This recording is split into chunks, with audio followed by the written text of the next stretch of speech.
Finally, we have got hold of two living legends who are Ryan Sheridan and Arthur Grach. So how are you today? Right. Great. Flying.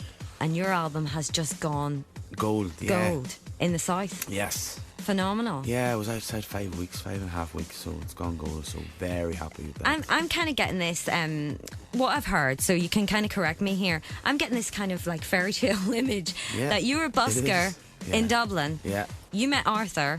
Yeah. And the two of you realised that you made beautiful music together. And I'm having these, pictures of, that Tenacious D movie. Yeah, it's pretty much like that.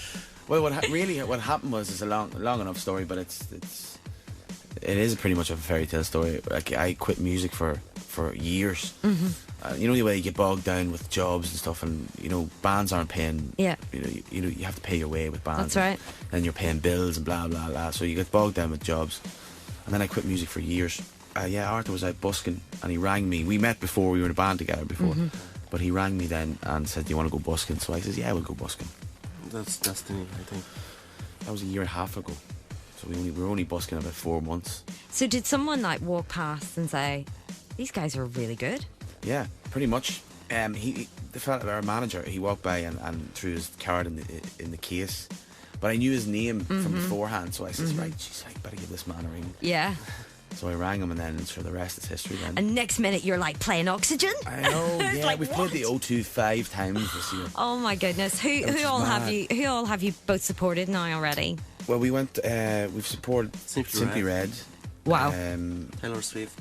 We were on tour with the Script for 10 dates. We saw you with Taylor Swift in Belfast. Taylor Swift, yeah, and then Bryan Adams. Were you brought up with music, Arthur? Yeah. I always play. I used to play in many bands in Poland. That's only thing I was doing. Yeah. I went busking. Yeah. So were you actually singing then when you were busking, or just the rhythmic thing going on? Singing. He sings when he's drunk. Oh, do you? Well, see, that's good. You can see your high points and you can see your low points, and you really play on the good parts. Well, we're absolutely loving the new album. I've listened to the new album so many times now that I want to hear new material. Excellent. That's great, because we're ready to do some new material. I mean, we started so quick. It was about a year and a half ago, when everything started going so quick. We had to write, and then I had to record it in 2 weeks. Mm-hmm.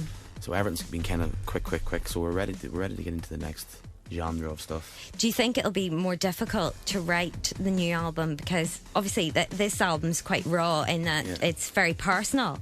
It's about struggling really, and financially. I mean, that's what I've picked up on it, and struggling just to be heard, to get people to listen to you. Definitely. And even in that, can I just say that it's a really uplifting album? Very good. Yeah, well, that was what I wanted to kind of come across with as well.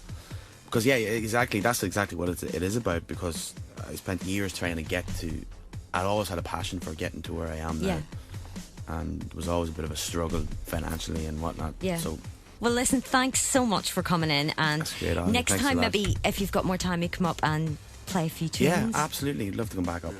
Thanks a million for playing it. Thank you for taking time out. No problem, Olga, anytime. Okay, cheers. God bless. Thanks a million. Cheers. Take care.